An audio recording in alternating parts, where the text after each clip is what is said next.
बच्चों को घर में ही छुप कर रहना पड़ता है। यहाँ से एक बहुत ही अजीब तरीके से स्टोरी अनफोल्ड होती है। हेलो फ्रेंड्स, आज मैं आपको फ्लावर्स इन द एटिक ये 2014 की एक हॉलीवुड मूवी एक्सप्लेन करने वाला हूँ।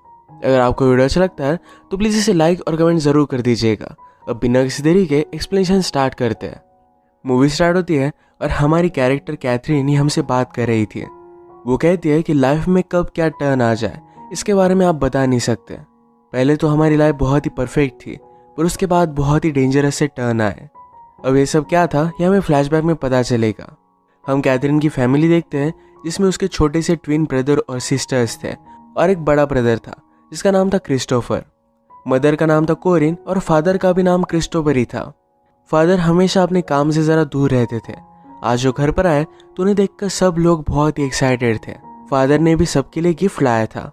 मदर के लिए उन्होंने एक बहुत ही एक्सपेंसिव नेकलेस लाया है। इसके बाद वो बच्चों के साथ गार्डन में खेल रहे थे। कैथरीन अपने फादर से बात करती है, कहती कि आप इतना ज़्यादा दूर मत जाया करिए। वो उन्हें मिस करती है।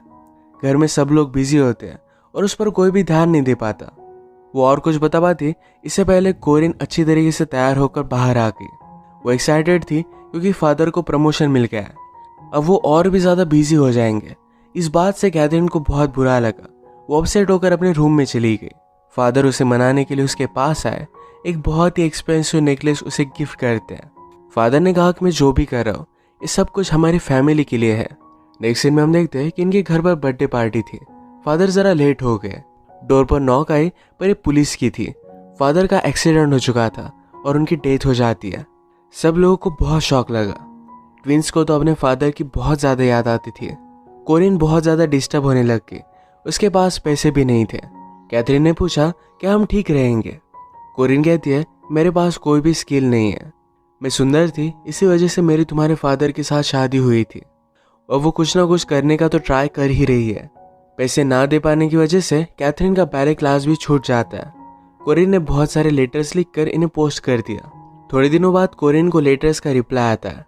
उसने फिर अपने सब बच्चों को कहा कि अब हम जाकर मेरे पेरेंट्स के यहाँ रहने वाले हैं। बच्चे शॉक्ड हो गए क्योंकि उन्हें कोरिन के पेरेंट्स के बारे में पता ही नहीं था। कोरिन ने कहा मैंने मेरे पेरेंट्स की मर्जी के खिलाफ शादी की थी, तो इसी वजह से वो हम पर बहुत गुस्सा थे। अब वो फिर से उनके पास जाकर माफ़ी मांग लेगी, सबको मना लेगी। बच्चे ज़रा कंफ्यूज थे क्योंकि यहाँ की पूरी लाइफ छोड़कर उन्हें वहाँ पर जाना पड़ेगा।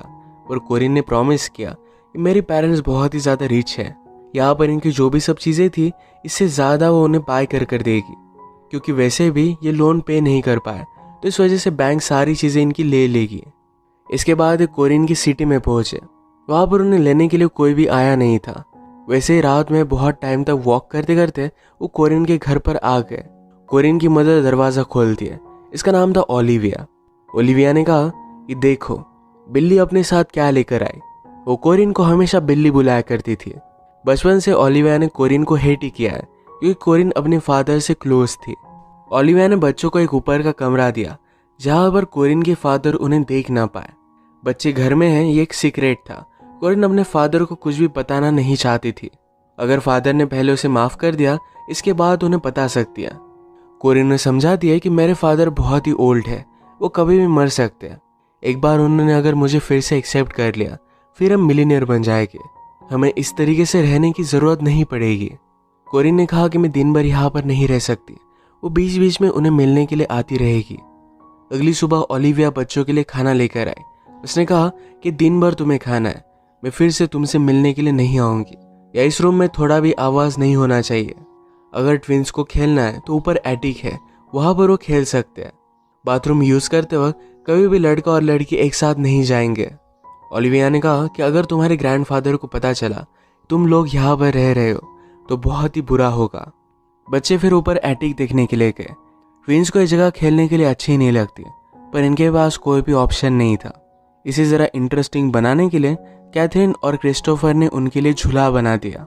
रात में कोरिन सबसे मिलने के लिए आई। ट्विंस उसे कहते हैं हमें यहाँ पर नहीं रहना। वो बहुत ही बोर हो रहे थे, उन्हें घर पर जाना था। कोरिन उन्हें समझा दिया कि तुम्हें कैथरीन और क्रिस्टोफर का सब कुछ चीज़ें सुननी चाहिए। ट्विंस मानते नहीं और हल्ला करने लग गए। तभी ओलिविया आ गई। उसने जोर से एक ट्विन को मारा। कहा कि इस घर में इस तरीके से चीज़ें नहीं चलेगी। कोरिन इस पर गुस्सा हो जाती है, कहती है तुम मेरे बच्चों को हाथ नहीं लगा सकते वरना मैं यहाँ से चली जाऊंगी।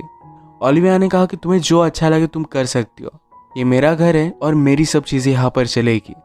उसने कोरिन को अपना शर्ट निकालने के लिए कहा। इतने सालों बाद कोरिन वापस आए तो इस वजह से ओलिविया ने कोरिन को बहुत मारा था। बच्चे भी ये देखकर डर जाते हैं। ओलिविया ने कहा कि तुम सब बच्चे एक डेविल की संतान हो। ये बात बहुत ही अजीब थी। यही चीज़ कैथरीन वंडर करती है, इसका क्या मतलब हुआ। कोरिन ने उसे समझाया कि जब मैं छोटी थी तो मेरी मदर मुझे बहुत मारा करती थी, तो इसी वजह से अपने फादर की बहुत ही क्लोज थी। हमेशा मेरी मदर मेरे फादर को मेरे खिलाफ बहुत ही अलग अलग चीज़ें बताया करती थी। स्लोली मेरे फादर भी काम में बिजी हो गए थे, तो इस वजह से मैं घर में अकेली पड़ गई। तभी मेरे फादर का हाफ ब्रदर हमारे पास रहने के लिए आया, क्योंकि उसकी मदर की डेथ हो गई थी। यानी कि वो कोरिन का इनडायरेक्टली अंकल था। वो बहुत ही हैंडसम और काइंड हार्टेड था। कोरिन और उसमें प्यार हो गया। इन दोनों ने भागकर शादी कर ली और इसी वजह से इनकी फैमिली इन पर बहुत ज़्यादा गुस्सा हो गई थी। फादर ने भी कोरिन को उनकी विल से निकाल लिया था। ओलिविया ने कोरिन को कहा था कि अगर तुम्हारे बच्चे हुए तो एबनॉर्मल होंगे, पर ऐसा कुछ भी नहीं हुआ। इसके बाद नेक्स्ट सीन में हम देखते हैं ट्विंस के लिए क्रिस्टोफर गार्डन पेंट कर रहा था। ओलिविया ने कैथरीन से पूछा कि ऊपर चल क्या रहा है। कैथरीन कहती है कि क्रिस्टोफर पेंट कर रहा है, वो एक बहुत ही अच्छा पेंटर है। ओलिविया पूछती है कि कभी उसने तुम्हारी पेंटिंग बनाई है क्या, तुम्हें कपड़े निकालने के लिए उसने कहा। कैथरीन को यह बात बहुत ही कंफ्यूजिंग लगी। ओलिविया समझती थी जिस तरीके से कोरिन का अपने अंकल के साथ अफेयर हुआ, उसी तरीके से इन ब्रदर सिस्टर में भी कोई रिलेशनशिप हो सकती है। अब इसके बाद थोड़े दिन बीत गए थे और कोरिन बच्चों को देखने के लिए आई ही नहीं। वो आने के बाद कहती है कि मुझे पूरा टाइम मेरे फादर के साथ ही बिताना पड़ा। वो सेलिंग गई थी, उनके साथ पिकनिक पर गई थी। ये बात कैथरीन को अच्छी नहीं लगती। उसने कहा 1 मंथ हो गया तुम हमें देखने के लिए आई ही नहीं। तुम्हें जल्दी अपने फादर को मनाना चाहिए, हमें भी बाहर जाना है। हम इतने भी बुरे नहीं कि वो अपने खुद के ग्रैंड चिल्ड्रन को एक्सेप्ट ना करे। कोरिन अब उन्हें सच बताती है, कहती कि मेरे फादर ने मुझे माफ़ किया, पर एक ही कंडीशन पर कि मुझे कोई भी बच्चे नहीं। अब वो उन्हें बच्चों के बारे में नहीं बता सकती। फादर बूढ़े हैं तो उनके मरने का इंतज़ार इन्हें करना पड़ेगा। कैथरीन अपसेट थी, पर क्रिस्टोफर उसे समझाता है कि जल्द से ये टाइम भी गुजर जाएगा। उनकी ट्विन सिस्टर उनके पास आई और कहा कि कोरिन मिल नहीं रहा। वो हाइड एंड सीक खेलते हुए एक बॉक्स में बंद हो गया था। इसे जल्दी से जाकर खोलते तो अनकॉन्शियस हो चुका है। कैथरीन ने उसे हॉट वाटर में बहुत हीट किया, उसकी बहुत अच्छे से ख्याल रखती है। इन्हें हेल्प करने के लिए कोई आया भी नहीं था। इसके बाद और भी टाइम गुजर जाता है। अब डायरेक्टली क्रिसमस आ चुका था। कैथरीन ज़रा पॉजिटिवली कहती है कि हमें ओलिविया के लिए गिफ्ट बनाना चाहिए। ये गिफ्ट बनाने के बाद ओलिविया सिर्फ इसे देख लेती है और वैसे ही फेंक कर चली गई। कोरिन जब इन्हें मिलने के लिए आए तब बहुत सारे गिफ्ट लेकर आए। बच्चे बाहर की दुनिया मिस करते थे तो उनके लिए एक टीवी भी लेकर आती है। उसने कैथरीन के लिए एक बहुत ही ब्यूटीफुल सा ड्रेस लाया हुआ था। कैथरीन ने कहा कि ड्रेस पहनकर हम जाएंगे कहाँ, हम हमेशा ऐसे हाइड होकर नहीं रह सकते। आज घर में क्रिसमस की पार्टी थी तो कैथरीन और क्रिस्टोफर दोनों आने की जिद करके लिए मान गई। उन्हें पार्टी में लेकर गए, पर ऊपर के लिकर कैबिनेट में उन्हें बंद करके रख दिया, जहाँ से वो सिर्फ पार्टी देख सके। एक बॉटल लेने के लिए ओलिविया ऊपर आई थी, पर वो निकालती नहीं, वो बच्चों को पकड़ ही लेती है। पार्टी में फर्स्ट टाइम हम कोरिन के फादर को देखते हैं। वो बहुत ही बूढ़े थे। कोरिन के फिर से फैमिली में आने से उन्हें बहुत अच्छा लगा था। उसे एक बहुत ही एक्सपेंसिव नेकलेस गिफ्ट करते हैं। पार्टी के बाद जब बच्चे यहाँ से जा रहे थे तो कोरिन को एक आदमी के साथ वो देखते हैं। उसे कह रहा था कि हमारी लाइफ एक साथ स्टार्ट करने के लिए मैं रुक नहीं सकता। उसे कहीं दूर लेकर जाना चाहता था। कैथरीन को ये बात अजीब लगी, पर क्रिस्टोफर कहता है मदर अब अमीर होने वाली है, उसके पीछे तो बहुत लोग होंगे। कैथरीन अपने रूम में चली गई, पर क्रिस्टोफर आसपास घूमता रहता है। जब कोरिन को ये बात पता चली तो बहुत ज़्यादा गुस्सा हो जाती है। क्रिस्टोफर के आने के बाद उसने उसे जोर से स्लैप किया। अगली सुबह उन्हें सॉरी बोलने के लिए आई। क्रिस्टोफर ने पूछा कि आदमी तुम्हारे साथ कौन था। कोरिन कहती को मेरे फादर का लॉयर है, हमें उसकी ज़रूरत है, हमें मेरी मंजिल के बहुत ही करीब हो। उसे बहुत बुरा लगा कि उसने कल ये सब किया था। वो कहती कि हम इस तरीके से नहीं रह सकते, अगर हमारे पास पैसे नहीं तो क्या हुआ, हम कहीं भी एडजस्ट कर लेंगे। बच्चे सुनकर उसे कहने लग गए कि हम यहाँ पर रह सकते हैं, ज़्यादा वरी मत करो। एक्चुअल में कोरिन उन्हें मैनिपुलेट करने लग गई थी। वो खुद इतनी लालची है तो कभी भी ये सब छोड़कर नहीं जा सकती। एक दिन ऊपर क्रिस्टोफर लड़कियों के मैगजीन्स देख रहा था। कैथरीन जब ये उसे पूछती है तो छुपा लेता है। इसके बारे में कैथरीन ने कोरिन से पूछा। कोरिन ने कहा कि अब तुम लोग बड़े हो रहे हो तो ये अलग अलग चेंजेस तो आने ही वाले हैं। वो कैथरीन के लिए एक ड्रेस लेकर आती है। जब ये ड्रेस कैथरीन पहन रही थी तो क्रिस्टोफर उसे देख लेता है। ये जरा ऑकवर्ड था, तभी ओलिविया यहाँ पर आ गई। उसे लगता है कि इन दोनों में कुछ चल रहा था। ओलिविया गुस्सा होकर कोरिन को पनिश करना चाहती थी, उसके हेयर्स कट कर पर क्रिस्टोफर उसे मना करता है। रात में ओलिविया ने कैथरीन के सर पर टार लगा दिया। सुबह होने पर इसे निकालने के लिए वो बहुत ट्राई करते हैं पर निकाल नहीं पाते।